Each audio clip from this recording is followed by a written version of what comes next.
आज यहाँ सिंदरी विधानसभा चुनाव प्रचार प्रसार के दौरान यहाँ बलियापुर के इस मैदान में जमा हुए आप सभी हमारे बलियापुर के माताएं, बहनें, नौजवान साथी, बड़े बुजुर्ग और हमारे साथ उपस्थित यहाँ मंच पर इंडिया गठबंधन के सभी सम्मानित सदस्यगण, आप सबका हार्दिक अभिनंदन करते हुए मैं आप सबको झारखंडी जोहार करता हूं। जोहार जोहार। बहुत संक्षिप्त में बातों को मैं रखूंगा, बहुत कम समय के लिए आया हूं। बहुत सारे प्रत्याशियों के बीच हमें जाना भी है। कम शब्दों को अधिक समझने का प्रयास कीजिएगा। सड़क, पुल, पुलिया, स्कूल, कॉलेज, पानी, ये सब के बारे में तो लोग बताएंगे ही, कार्यकर्ता साथी बताते भी हैं।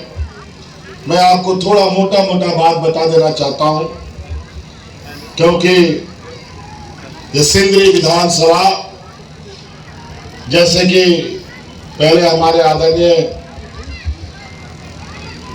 नेताजी ने कहा कि भारतीय जनता पार्टी के चंगुल में है, ये बात सही है। और अब जिस तरीके से हम लोगों ने इस बार महागठबंधन बन करके एक मजबूत अलायंस बना करके जो कार्य योजना तैयार किया है, इस राज्य से भारतीय जनता पार्टी का जड़ को उखाड़ देने का हम लोगों ने संकल्प लिया।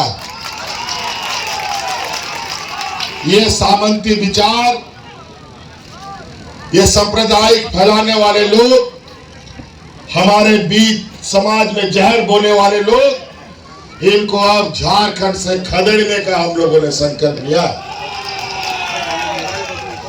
ये आदिवासी, दलित, पिछड़ा, मजदूर, किसान विरोधी ये जमात, व्यापारियों की ये फौज आप झारखंड में नहीं चलेगा। और इसलिए नहीं चलेगा, कानून आया, उस कानून को अब लागू कराने की जरूरत है।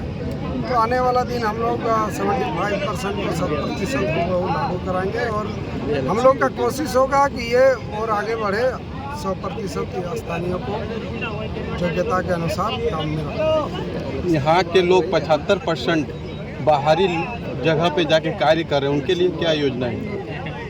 यहाँ के अवसरों का सृजन का मैंने पहले ही कहा था, सृजन का हम लोग प्रयास करेंगे। जितने अभी जगह हैं उन जगहों पर तो हम लोग प्रयास लगाने का काम करवे करेंगे। इसके अलावा हम लोग कोशिश करेंगे कि यहाँ और उद्योग लगे, रोजगार के और सृजन हो।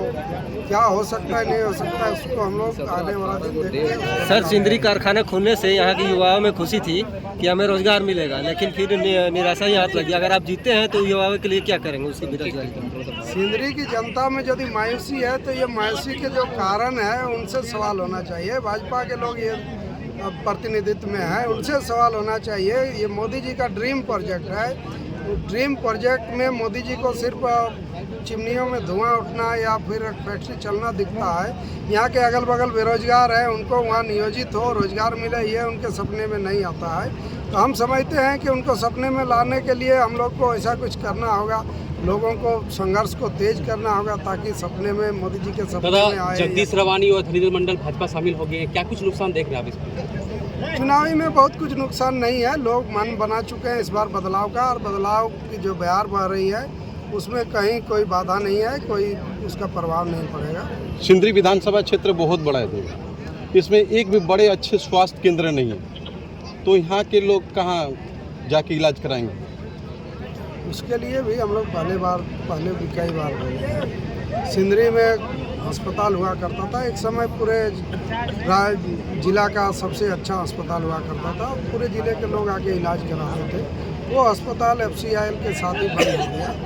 चूँकि अब HURL शुरू हुआ है, रासायनिक कारखाना है, कभी भी कुछ भी हो सकता है। यदि रासायनिक दुर्घटना होती है तो यहाँ के लोगों का बहुत प्रतिकूल प्रभाव पड़ेगा। इसलिए सिंदरी में ही अस्पताल खुलना चाहिए। ये जब एम्स झारखंड को मिला था तब भी हम लोग बोले थे कि आने वाला दिन कभी ना कभी कारखाना नया ढंग से चालू होगा ही। उस समय जो प्रतिनिधि थे उन लोगों ने ऐसा सार्थक हो सकता है प्रयास नहीं किया हो, लेकिन अभी भी समय नहीं गया है। हम लोग उसको करने का काम करेंगे कि यहाँ सिंदरी का कारखाना चालू हो।